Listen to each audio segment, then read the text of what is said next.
As we enter Phase 5 of the MCU, or the Kang Dynasty, I'm going to do a quick ranking of Phase 4.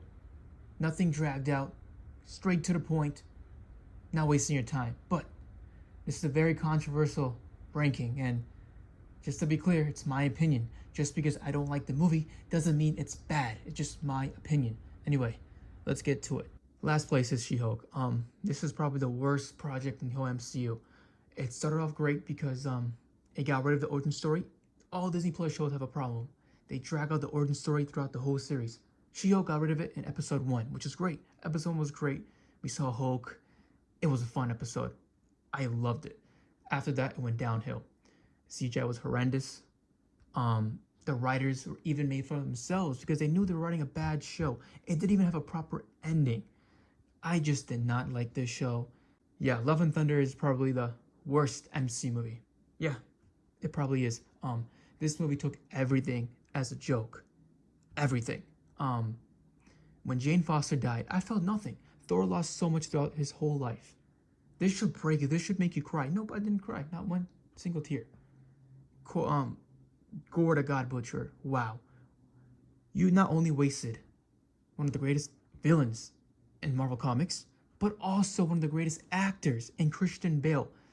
That is embarrassing. It took everything as a joke, like I said.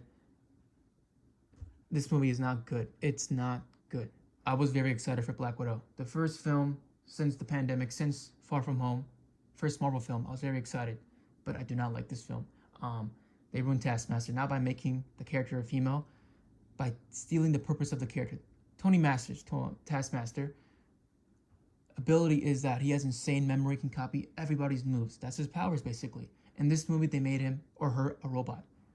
The action was good. The suit for Taskmaster, I actually liked. I thought the character was menacing up until the reveal. The film was outdated. The acting was not good in my opinion. I think Elena Belova is very overrated in my opinion. I don't like the characters in this movie. But the CGI was also bad. Yeah, What If is not for me. I find it boring. I find it useless. The only one I really like is the Marvel Zombies episode. But other than that, it's not for me. What can I say? I don't like this show. Yeah, not for me. Next up is Miss Marvel, but I guess this will move around in the future just because I haven't finished the show. And the reason for that is because of my wife is from Pakistan and she's not with me right now, and distance is killing us right now. And I don't know when I'll be reunite with her. And it kind of hurt me to watch it just because it reminded me a lot of her and in Pakistan, and it hurts a lot. So that's why I haven't finished the show. I would love to finish the show with my wife. Yeah, I have nothing against the show, but it's just not for me, you know. It's a little kiddish, and it's like a little like a Disney Channel type of show, which is not bad, but it's just not for me. But I am excited because a dream of mine is to have a daughter, and her watching the show, first of all, a female superhero for her, and a Muslim I'm Muslim, so a Muslim superhero, sir, just like her, that will mean the world to her. And I know a lot of other young Muslim girls, this will mean a lot to them. And this is why I don't want to take anything away from this show. And yeah, it's not for me. It's not for me. But it's a very, very beautiful thing for others. So yeah, Multiverse of Madness is underwhelming. When the title of the film is Multiverse of Madness, we should be going to many different multiverses, seeing many different versions of characters. But no, we didn't get that. Scarlet Witch was overpowered in this film. Plot armor. And that did not sit right with me. We saw John Krasinski as Mr. Fantastic. Man, I wish we can see him come back, but that's not happening, unfortunately. Big missed opportunity, Marvel. Anyway, seeing them being killed off and everything, which does not sit right with me. Like I said, plot armor, and I don't like that. Doctor Strange is kind of silent in this film. Although I do like how the film is gory, it's dark, yeah, it's good. I do like how America Chavez and Doctor Strange's relationship was very good in the film, but other than that, this film was very underwhelming. Hawkeye, yeah, the main problem in Phase 4 is the Disney Plus format. Rushed episodes leading to the big mystery villain. It's just so It's just so bad, and I'm happy that Marvel is fixing that. First of all, Kingpin, he's a big mystery villain. I was going crazy when I first found out about that, right? But they nerfed him in the end. And Matt, like, I don't even want to get into that. Kate Bishop beating Kingpin does not sit right with me at all. Did you watch a Netflix series where he? Yeah, I'm not even. We don't even have to talk about what he did in the Netflix series, but yeah, this show just suffers from the Disney Plus format, and I just don't like that. WandaVision. You can talk crap about it all you want, but this film brought Marvel fans all together, and I feel like this film made Marvel more popular. Um, the era of WandaVision, the theories, everything was phenomenal. You cannot deny that. So that already gets points for that. But it suffers the Disney Plus format. It was very underwhelming at the end. Um, yeah, everybody makes Eternals out to be the worst thing ever, but it's not. It's okay. Obviously, there's too much characters, and it's hard to focus on the movie. It's kind of boring, I guess, at some points, but I do like some of the characters, and yeah, there's not much to say about this film. I guess it's forgettable. I guess it's the most forgettable MCU film, but it's not bad, but it's not good. Again, the Disney Plus format, I cannot stand it. Falcon Winter Soldier has great characters in it. Captain America, Bucky, Baron Zemo, one of the greatest villains in the MCU, John Walker. But Disney Plus format ruins it for me. I do love Sam Wilson's arc. But the villain, the Flag Smashers, I cannot stand. Like I said, the Disney Plus format needs to go, and I'm happy Marvel is fixing that. So hopefully they are. But yeah, Shang-Chi is great. One of the best actions in the MCU. Simu Liu is awesome. And the theme, the soundtrack is absolutely beautiful. Although the final battle is very underwhelming, this film was great. And it's kind of jokey at some times, which I don't really like. That's another problem Phase 4 really had, with the really cringy humor. But this film was great. Yeah. Moon Knight. Again, it suffers a Disney Plus format. It's not a great adaptation of the character because in the comics he's much more serious, much more dark. It's a little more goofy on the Disney Plus side. There's not a lot of action, which is very disappointing.